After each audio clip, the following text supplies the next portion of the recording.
In the heart of Enugu, there lived a wealthy businessman named Chief Obina Okafor, whose wealth stretched from oil blocks in Port Harcourt to mansions in Abuja.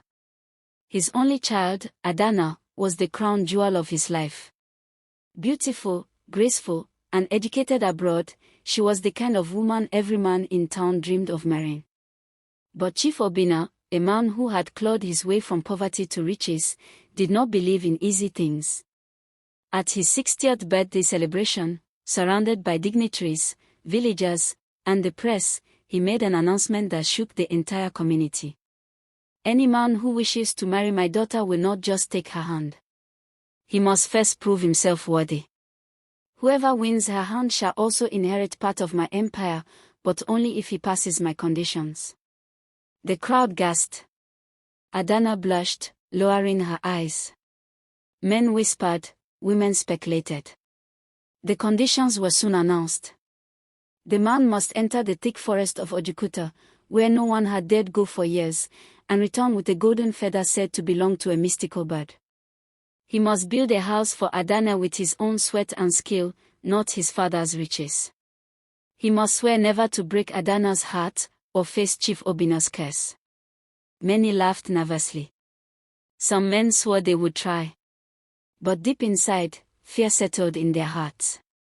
Among the suitors were 3 men who stood out. Emeka, son of a politician, tall and proud, who believed money could solve any problem. Ifienye, a struggling mechanic, poor but determined, whose love for Adanna had burned quietly since childhood. Chike, a popular football star, handsome and adored, who saw Adanna as another prize to flaunt. Adanna, though bound by her father's challenge, secretly prayed one man would win, not for riches or fame, but for love. And that man was none other than Ifienye, the poor mechanic who once fixed her bicycle when they were children. The men set out for the dreaded Ojukuta forest, where villagers believed spirits roamed at night. Emeka brought bodyguards, Chike carried charms from a babalawo, and Ifienye went with only faith and courage.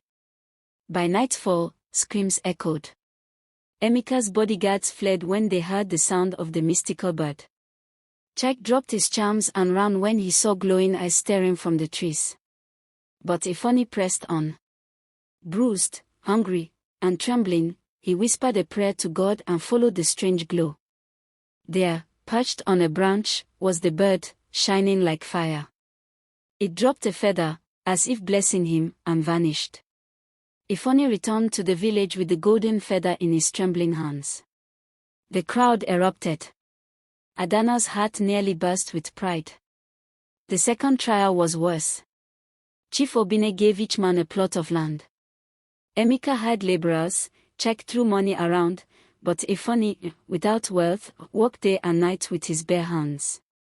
One evening, Adanna disguised herself as a maid and brought him food. When their eyes met, Ifienye whispered, "I am not building a house, Ada. I am building a home for us." Tears filled her eyes. But jealousy brewed. Emeka plotted to sabotage Ifienye, bribing thugs to destroy his half-built home.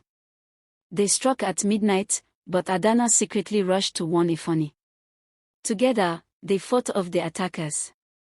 Though the house was damaged, Ifienye rebuilt it, stronger than before. By the deadline, Emeka's mansion stood tall but cold, Chike's villa was incomplete, while Ifienye's humble bungalow radiated love.